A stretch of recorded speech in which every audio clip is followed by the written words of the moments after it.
प्रसाद के नाम पर नशीला दूध पिलाना, लड़कियों का ब्रेन वॉश करना और फिर कमरे में बंधक बनाकर उनके साथ दुष्कर्म करना। जी हाँ, यूपी के मथुरा में यही गंदा और घिनौना और घटिया धंधा चल रहा था, जिसे दुनिया आज IITN बाबा कह रही है। इन बाबा का नाम है अभिषेक मिश्रा, जो IIT रुड़की से B.Tech पास आउट है। लोग IIT की डिग्री देख के समझते हैं कि लड़का देश का भविष्य बदलेगा, लेकिन इस जाहिल ने उस पवित्र डिग्री को सीधा पाखंड के गटर में डाल दिया। इस पाखंडी ने खुद को घोषित कर रखा था आदिकर्ता नारायण दास, नाम नारायण का और सीधे कर्म शैतान वाले।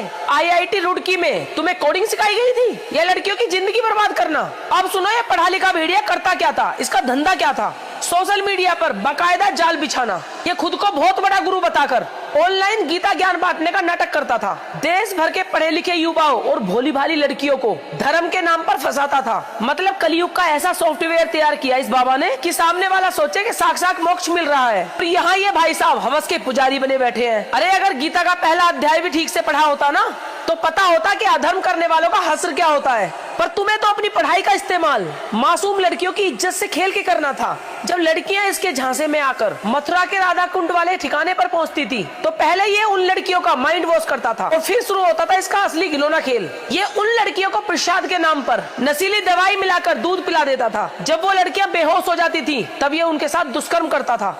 और नीचता की हद तो देखिए, ये पाखंडी उनकी गंदी वीडियो बना लेता था और बाद में उन्हें ये अलग अलग नंबरों से फोन करके वीडियो वायरल करने की धमकी देकर उन्हें ब्लैकमेल करता था। हमारे भगवान श्री कृष्णा उनकी धरती मथुरा में बैठकर ये ढोंगी बाबा उन लड़कियों की जिंदगी से खेल रहा था। लेकिन पाप का घड़ा किसी IIT की लैब में बना हो या किसी गुफा में, एक दिन फूटता जरूर है। छत्तीसगढ़ की एक बेटी जिसने इस ढोंगी बाबा के चुंगल से निकलकर हिम्मत दिखाई और पुलिस को अपनी सारी आपबीती बताई। जब पुलिस अंदर घुसी तो इस बाबा ने 2 लड़कियां और बंधक बना रखी थी। मैं अपनी बहनों से सिर्फ एक ही बात कहना चाहूंगी, ऐसे डिजिटल भेड़ियों को पहचानो। दोस्तों, ऐसे बाबा के साथ क्या होना चाहिए, अपनी राय कमेंट में जरूर लिख के जाएं और इस वीडियो को शेयर करें। जय हिंद, जय भारत। क्या गाजियाबाद की पुलिस के पास 2 अलग अलग संविधान की किताबें हैं? क्या इस देश में इंसाफ का तराजू मरने वाले और मारने वाले का नाम देख के तोला जाएगा? सुनने में बहुत कड़वा और सनसनीखेज लग रहा है ना, लेकिन पिछले 4 दिनों के अंदर उत्तर प्रदेश के गाजियाबाद में जो 2 मर्डर हुए, उन्हें देखकर आज कलेजा फट रहा है। मैं खुद कैमरे के सामने आकर चिल्ला कर योगी जी की तारीफ कर रही थी, जब 28 मई को खोड़ा में 17 साल के सूर्य प्रताप चौहान को असद और उसके गैंग ने दौड़ा कर चाकुओं से मार दिया।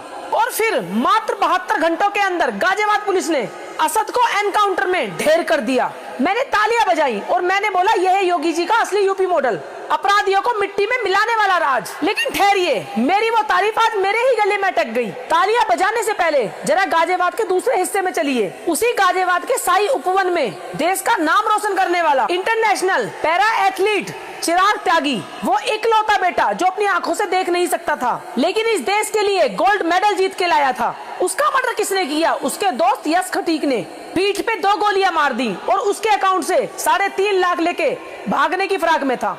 अब मेरा सीधा सवाल इस सिस्टम से है, जब सूर्य प्रताप का कातिल असद था तो पुलिस की गाड़ी फुल स्पीड में दौड़ती है, एनकाउंटर की बंदूकें गरजती हैं और असद का खेल खत्म हो जाता है। बहुत बढ़िया हुआ, हमने भी इस एनकाउंटर की तारीफ की थी, लेकिन जब चिराग त्यागी का कातिल यश खटीक निकलता है तो कानून की रफ्तार कहाँ गायब हो जाती है भाई? क्या यश खटीक के लिए एनकाउंटर वाली गोली साइलेंट मोड पर चली गई थी क्या?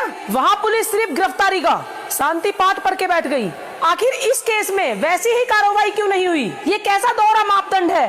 दोनों घटनाएं गाजियाबाद की हैं, दोनों मरने वाले लड़के हिंदू हैं, दोनों ही कातिल खूंखार और बेरहम अपराधी। तो फिर एक कातिल को यमराज का VIP टिकट और दूसरे कातिल को जेल का सरकारी VIP कमरा क्यों? क्या इस देश का कानून अब हिंदू और मुस्लिम के चश्मे से अपराधियों को देखेगा? अगर आरोपी असद है तो उसका एनकाउंटर जायज है, क्योंकि उसने अपराध किया और हमने उसकी तारीफ भी की। लेकिन अगर आरोपी यश है तो क्या वो गाजियाबाद की पुलिस का दामाद है? चिराग के बूढ़े माँ बाप आज भी रो रहे हैं, उनका बेटा देश का गौरव था। क्या उन्हें इंसाफ के लिए कोर्ट की तारीख गिननी पड़ेगी सिर्फ इसलिए कि उसके कातिल का नाम यश है? कानून सबके लिए बराबर होना चाहिए। दोस्तों, आपको क्या लगता है? अपनी राय कमेंट में जरूर लिख के जाना और इस वीडियो को शेयर कर देना। जय हिंद, जय भारत। आज कैमरे के सामने बैठकर मेरा गला सूख रहा है और रूह कांप रही है। आखिर हम किस समाज में जी रहे हैं? सोशल मीडिया पर हम हर दिन रिश्तों की दुहाई देते हैं, लेकिन महाराष्ट्र के छत्रपति संभाजी नगर से जो खबर आई है, उसने इंसानियत का जनाजा सरेआम निकाल दिया है। एक पिता जिसे इस दुनिया में बच्चे का सबसे बड़ा रक्षक माना जाता है, वही पिता वो अपने 5 साल के बेटे का भक्षक बन गया। अपनी ही औलाद के साथ वो महीनों तक घिनौनी हैवानियत करता रहा, जिसे जुबान से बोलते हुए भी शर्म आ जाए। इस शख्स को पिता कहना पिता शब्द की तौहीन है।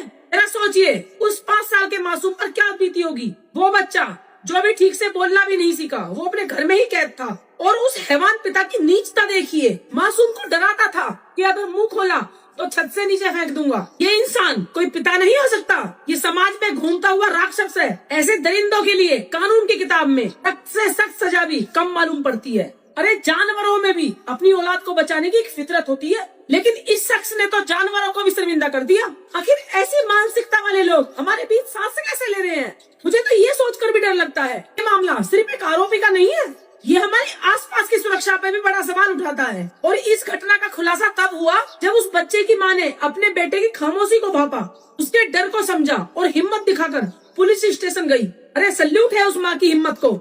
लेकिन इस घटना से हमें और आपको बहुत बड़ा सबक लेना होगा। हमारे बच्चे सुरक्षित तब तक नहीं है जब तक हम घर की बात घर में रहने वाली खामोशी को नहीं तोड़ते। अगर आपका बच्चा अचानक से गुमसुम रहने लगे और डरने लगे या किसी इंसान के पास जाने में कतराए तो उसे नजरअंदाज न करें, चाहे वो इंसान कितना ही करीबी क्यों ना हो। की आंखों में झांककर सच का पता लगाइए। हम कानून से हाथ जोड़ के विनती करते हैं, हैवान को ऐसी सजा दे जो एक मिसाल बन जाए, ताकि दोबारा कोई ऐसी नीच हरकत करने की भी ना सोचे। हम सबको मिलके अपने घरों में, अपने समाज में ऐसा माहौल बनाना होगा कि जहाँ कोई भी मासूम डर के साए में ना जिए। अपनी आंख और कान खुले रखिए, अपने बच्चों को दोस्त बनाइए और उनके रक्षक बनिए। दोस्तों, अगर आप भी मेरी बात से सहमत हैं तो अपनी राय कमेंट में जरूर लिख के जाएं और इस वीडियो को शेयर करें। जय हिंद, जय भारत।